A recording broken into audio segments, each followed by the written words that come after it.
가짜 주제에 주인 행세였던 거냐고. 네. 결국 터질 것이 터지고 말았습니다.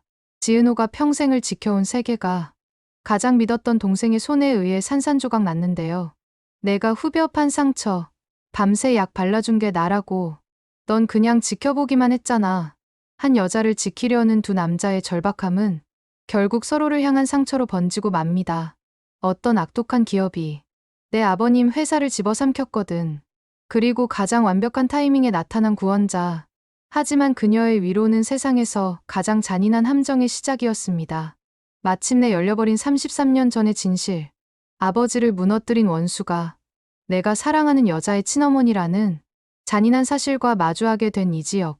과연 그는 거대한 거짓말에 삼켜지고 있는 지은호를 구할 수 있을까요? 지금부터 11회 뇌피셜예고 시작하겠습니다. 시작 전 구독, 좋아요, 알림 설정 잊지 마시고요. 카페 안에는 보이지 않는 장막이라도 쳐진 듯 낯선 긴장감이 흘렀습니다. 그 진원지는 구석 테이블에 마주 앉은 이지혁과 박성재였죠. 내 맘대로 집의 사무실 운영 문제로 만난 자리였지만 대화는 자꾸 겉돌았습니다. 박성재가 먼저 서류를 내밀며 입을 열었습니다. 이거 봐. 이지혁. 벌써 견적 문이 들어온 곳에서 비용 절반으로 깎아달라고 하잖아. 이럴 때를 대비해서라도 내가 투자하겠다는 거였어. 자금 여유가 있어야 이런 요구에도 유연하게 대처하지. 이지혁은 서류를 쳐다보지도 않고 대답했습니다.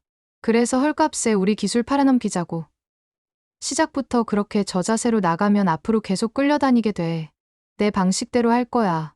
그의 목소리에는 단단한 자존심이 배어 있었습니다. 내 방식. 내 방식이 뭔데? 컵라면으로 끼니 때우면서 자존심 지키는 거? 두 사람 사이에 날이 서기 시작할 때 카운터 쪽에서 작은 소란이 일었습니다. 한 손님이 음료가 잘못 나왔다며 직원에게 거세게 항의하고 있었죠. 그때 지은호가 다가가 부드럽지만 단호한 목소리로 상황을 정리했습니다. 그녀의 능숙한 대처에 손님은 이내 멋쩍게 사과하고 자리를 떴습니다.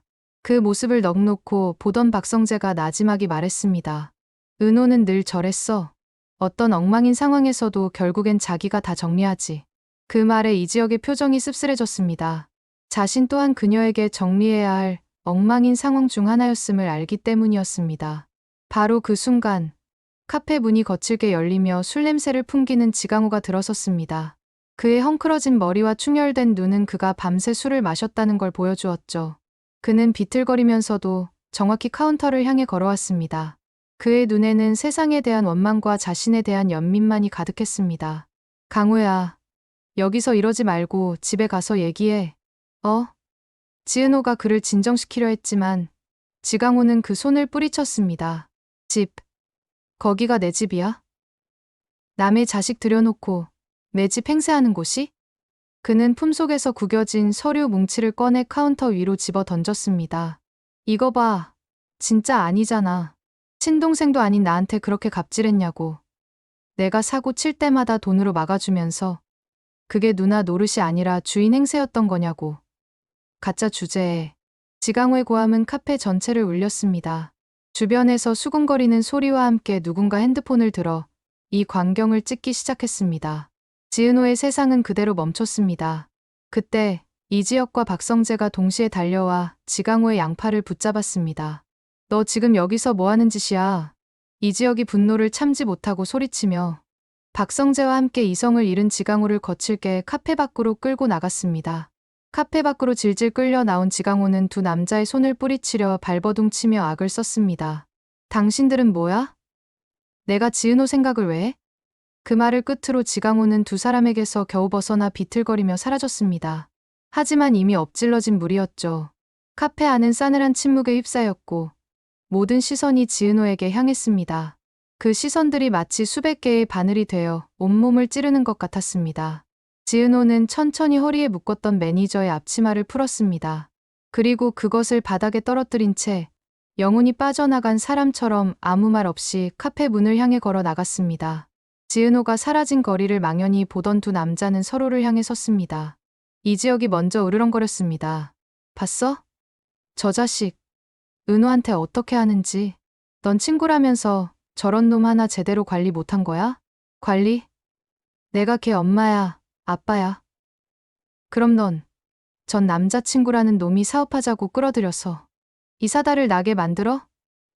내가 은호 옆에 다시 나타나지만 않았어도 저렇게까지 되진 않았어. 내가 없었으면 괜찮았을 거라고. 버티는 거? 그게 버티는 걸로 보였어? 내가 말하는 그 9년 동안 넌 그냥 지켜보기만 했잖아. 힘들 때 옆에 있어주는 게 친구 아니야? 비즈니스 마인드 같은 헛소리나 하고 있을 게 아니라 이 지역의 말에 격분한 박성재가 그의 멱살을 잡았습니다. 그럼 넌 뭐 했는데? 내가 떠나고 은호가 몇 달을 어떻게 보냈는지 알아? 그때 걔 옆에 있어준 건 나야. 내가 후벼 판 상처 옆에서 밤새 소독해주고 약 발라준 게 나라고. 아무것도 모르면서 함부로 말하지 마. 두 사람은 서로에게 묵혀왔던 감정을 쏟아냈습니다. 바로 그 시각 고성이는 가온 재단이 후원하는 자선 경매 행사를 막 끝내고 자신의 차에 오르는 중이었습니다. 수많은 카메라 플래시 세례 속에서도 그녀는 우아한 미소를 잃지 않았죠. 차에 오르자마자 비서에게 전화를 걸어 지시했습니다. 고비서, 방금 낙찰받은 그림 말이에요. 언론에는 익명의 독지가가 청소년 예술 교육을 위해 기부한 걸로 발표해요.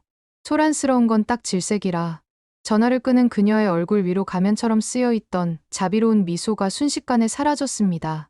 그때 다른 전화기가 짧게 울렸습니다. 발신자 표시 없는 번호로 온 문자 한 통. 계획대로 진행됐습니다. 목표물, 카페에서 이탈. 그 내용을 확인한 고성이의 입가에 차갑고 만족스러운 미소가 번졌습니다. 그녀는 앞좌석의 기사에게 나지막이 명령했습니다.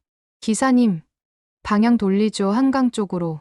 한편 형들의 살벌한 세상과는 전혀 다른 곳에서 이지화는 박영라를 태우고 서울 시내를 운전하고 있었습니다. 스토커 경우 임무로 박성재가 동생의 운전기사 역할을 이지환에게 맡긴 것이었죠. 뒷좌석에 앉은 영라가 조용한 차 안의 침묵을 깨며 은밀어 속 이지환을 보며 말했습니다. 오빠는 운전할 때 원래 이렇게 말이 없어요. 나 심심해 죽겠네. 이지환은 힐끗 룸미러를 볼 뿐 시선은 전방에 고정한 채 대답했습니다. 경호에 집중해야 해. 에이, 너무 딱딱하다. 나 잡아먹을 사람이라도 따라와요. 영라가 장난스럽게 투덜거리는 바로 그 순간 이지환의 눈빛이 날카로워졌습니다. 그녀의 말이 현실이 된 것처럼 아까부터 계속해서 거리를 유지하며 따라오던 검은색 오토바이가 룸미러에 선명하게 들어온 것입니다. 그는 다음 골목에서 일부러 경로를 벗어나 핸들을 꺾었습니다. 이쪽 길 아닌데?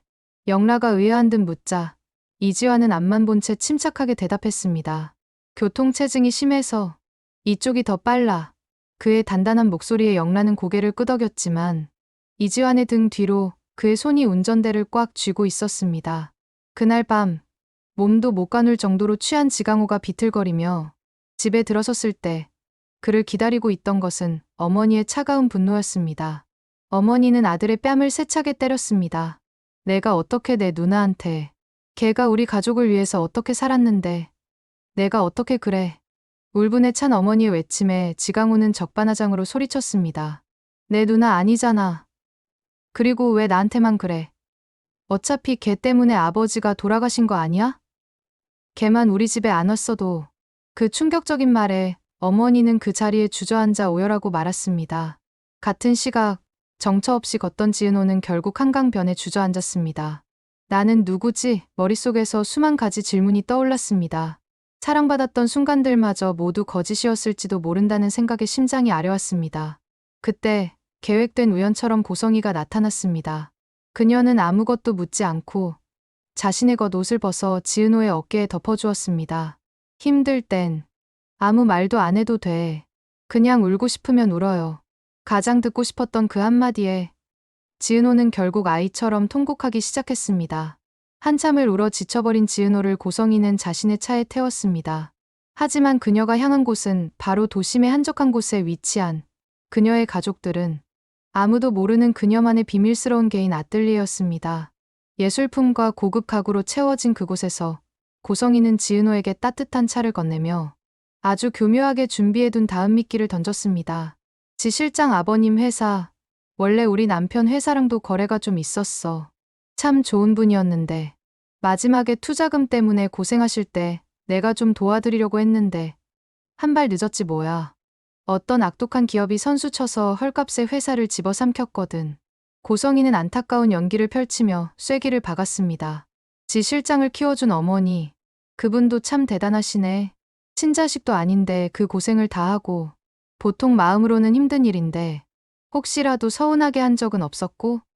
그녀의 질문은 순수한 걱정처럼 들렸지만 사실은 지은호의 마음속에 의심의 독을 퍼뜨리는 말이었습니다. 한편 내 맘대로 집 사무실로 돌아온 이지혁은 무언가에 홀린 듯 동생 이지환에게 전화를 걸었습니다. 지환아, 부탁 하나만 하자. 안방 장롱 매니칸에 먼지 쌓인 낡은 종이 상자 하나 있을 거야. 아버지 옛날 회사 물건들 모아둔 거. 그거 아버지 몰래 아무도 모르게 나한테 좀 가져다 줄 수 있겠냐? 형의 다급하고 심상치 않은 목소리에 이지환은 군말 없이 알겠다며 전화를 끊었습니다. 그날 밤늦게 이지환은 부모님이 잠든 것을 확인하고 조심스럽게 안방 문을 열었습니다. 삐걱이는 소리라도 날까 숨을 죽이며 들어간 그는 옷가지들을 정리할 때 쓰는 작은 의자를 밟고 올라서서 장롱 위를 더듬었습니다. 손끝에 먼지가 뽀얗게 쌓인 상자의 감촉이 느껴졌죠. 그는 조심스럽게 상자를 꺼내 들고 자신의 방으로 돌아왔습니다. 그리고는 바로 형 이지혁에게 짧은 메시지를 보냈습니다. 형, 상자 찾았어. 내일 아침 일찍 영라 태워줄 일이 그 근처에서 시작돼. 출근길에 들를게. 다음 날 이른 아침, 약속대로 이지환은 맘대로 집 사무실 앞에 차를 세웠습니다. 잠도 제대로 못 잔 듯 초췌한 얼굴에 이지혁이 달려 나오자 이지환은 조수석에 뒀던 낡은 상자를 건넸습니다. 형, 이게 맞아? 근데 무슨 일인데 그래? 고맙다. 지원아 나중에 다 설명할게. 운전 조심해. 이지혁은 동생의 질문에 짧게 답하며 상자를 품에 꼭 안고 사무실로 뛰어 들어갔습니다. 이지혁은 동생이 가져다 준 상자를 열고 아버지가 평생 몸담았던 회사의 낡은 사보나 빛바랜 신문 스크랩, 그리고 오래된 수첩들을 하나하나 넘겨보기 시작했습니다. 그러다 낡은 사진 한 장을 발견했습니다. 아버지와 다른 한 남자가 어깨동무를 하고 환하게 웃고 있는 사진. 뒷면에는 지사장과 함께 희망을 다짐하며라고 쓰여 있었습니다. 지사장? 이지혁은 지은호의 아버지를 떠올렸습니다. 곧이어 아버지의 낡은 수첩에서 결정적인 내용을 발견했습니다. 거기에는 아버지가 회사에서 부당하게 명예퇴직을 종용받던 시기의 기록이 고스란히 담겨 있었습니다. 유령 회사를 앞세운 적대적 기업인 수합병. 평생을 바친 회사가 하루아침에 넘어갔다. 33년의 세월이 허망하다. 그리고 그 아래에는 이런 내용이 적혀 있었습니다. 지사장이 내 부당함을 밝히기 위해 동분서주하고 있다. 고맙고 미안할 따름이다. 하지만 그 일 때문에 지사장의 회사마저 세무조사를 받는다는 소식이 들린다. 나 때문에 그를 위험에 빠뜨린 것 같아 잠을 이룰 수가 없다. 이지혁은 떨리는 손으로 아버지가 스크랩해둔 낡은 경제신문을 찾아냈습니다.